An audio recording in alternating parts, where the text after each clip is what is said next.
Bismillahirrahmanirrahim. Assalamualaikum warahmatullahi wabarakatuh. Kepada yang saya hormati Bapak dosen pengampu Bapak Zainal Amaluddin MH, dan juga rekan-rekan mahasiswa Fakultas Syariah Hukum Tata Negara kelas C Tebas. Perkenalkan, nama saya Sugito, NIM 302 2019 013. Di sini saya ingin menyampaikan atau memaparkan makalah tentang lingkungan hidup. Langsung saja kepada pokok pembahasan. Lingkungan hidup sebagai karunia Tuhan yang Maha Kuasa yang menjadi sumber segala kehidupan. Oleh karena itu, menjaga alam dan keseimbangan merupakan kewajiban kita semua. Undang-Undang Dasar 1945 mengamanatkan pemerintah dan seluruh unsur masyarakat wajib melaksanakan pembangunan berkelanjutan agar lingkungan hidup Indonesia tetap menjadi sumber daya dan penunjang hidup bagi rakyat Indonesia serta makhluk hidup yang lain. Pembangunan berkelanjutan ditujukan untuk mensejahterakan masyarakat. Tanpa adanya pengawasan dapat menimbulkan permasalahan lingkungan hidup.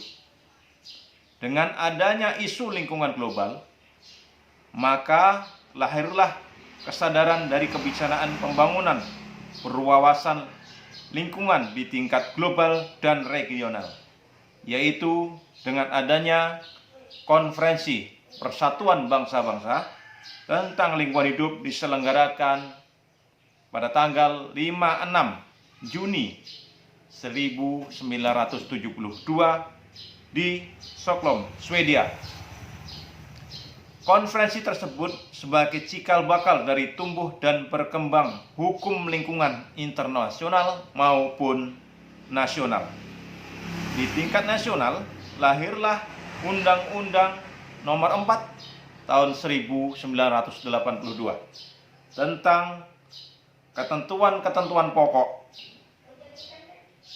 pengolahan lingkungan hidup yang mengandung unsur material pada tanggal 11 Maret 1982 dipandang sebagai pangkal tolak awal dari lahir dan bertumbuhnya hukum lingkungan nasional.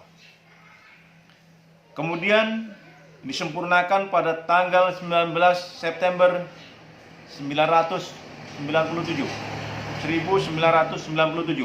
Pemerintah mengundangkan Undang-Undang Nomor 23 Tahun 1997 pemerintah tentang pengelolaan lingkungan hidup atau UU PLH.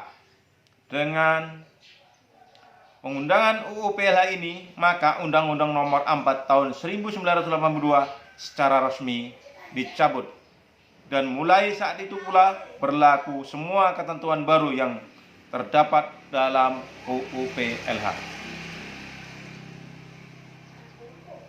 Perbedaan Undang-Undang Nomor 4 Tahun 82 dengan Undang-Undang 23 Tahun 97 yaitu pada pasal 22 ayat 1, yaitu barang siapa melakukan perbuatan yang menyebabkan rusaknya lingkungan hidup atau terancamnya lingkungan hidup yang diatur undang-undang ini atau undang-undang lain dengan ancaman pidana dengan penjara paling lama 10 tahun dan atau denda paling banyak 100 juta rupiah. Sedangkan pada Undang-Undang tahun 97 pada pasal 43 ayat 1, yaitu barang siapa dengan sengaja melanggar ketentuan perundang-undangan berlaku, sengaja melepaskan atau membuang zat, energi, dan atau komponen lainnya yang berbahaya atau beracun masuk di atas atau ke dalam tanah, ke dalam udara atau ke dalam pemukiman air, melakukan impor, ekspor, perdagangan, mengangkut, menyimpan bahan tersebut, menjalani instalasi yang berbahaya, padahal mengetahui atau sangat-sangat beralasan untuk menduga bahwa perbuatan tersebut dapat menimbulkan pencemaran atau perusakan lingkungan hidup, membahayakan kesehatan umum atau nyawa orang lain, diancam dengan pidana penjara paling lama 6 tahun dan denda paling banyak 300 juta rupiah. Berdasarkan pengalaman Indonesia selama 15 tahun dalam melaksanakan Undang-Undang Nomor 4 Tahun 1982, ketidakberdayaan penegakan hukum lingkungan Indonesia sebagian besar disebabkan oleh faktor penyebab yang bersifat struktural dibanding dengan persoalan yang bersifat teknis, misalnya teknis pembuktian dan kurang terampilnya penegakan hukum. Walaupun kendala teknis merupakan masalah penting untuk diatasi, namun kehadiran kendala struktural yang dominan dapat mengasihkan pembenahan kendala teknis yang telah dilakukan. Kendala struktural yang paling utama atau itu adalah sebagai berikut. Masih dominannya pemikiran di kalangan penentu kebijakan yang bertentangan antara pembangunan dan lingkungan. Yang kedua, belum sepenuhnya tercipta good government yang memustahilkan penegakan hukum lingkungan secara efektif. Dalam perkara pencemaran lingkungan hidup, salah satu hal yang penting dalam proses pemeriksaan pengadilan adalah terbuktinya unsur pencemaran lingkungan hidup. Sedangkan yang dimaksud dengan lingkungan hidup adalah kesatuan ruang dengan suatu benda, daya, keadaan, dan makhluk hidup yang termasuk manusia dan perilakunya yang mempengaruhi kelangsungan kehidupan dan kesejahteraan manusia serta makhluk hidup lainnya. Sedangkan yang dimaksud dengan pencemaran lingkungan hidup yaitu masuknya atau dimasukinya makhluk hidup, zat, energi, atau komponen lain ke dalam lingkungan hidup oleh kegiatan manusia sehingga melampaui baku mutu lingkungan hidup yang telah ditetapkan. Untuk membuktikan ada atau tidak unsur pencemaran lingkungan tersebut tidaklah mudah. Dibutuhkan adanya peranan ahli dalam perkara tidak pidana lingkungan hidup. Dalam hal ini, Paulus Effendi menyatakan bahwa peranan seorang ahli akan sangat membantu hakim dalam tugas mencari keadilan dan merupakan suatu hal yang biasa sekali apabila dalam perkara lingkungan hidup banyak tergantung pada disiplin ilmu lain di luar ilmu hukum. Dengan demikian, terkait dengan pernyataan di atas,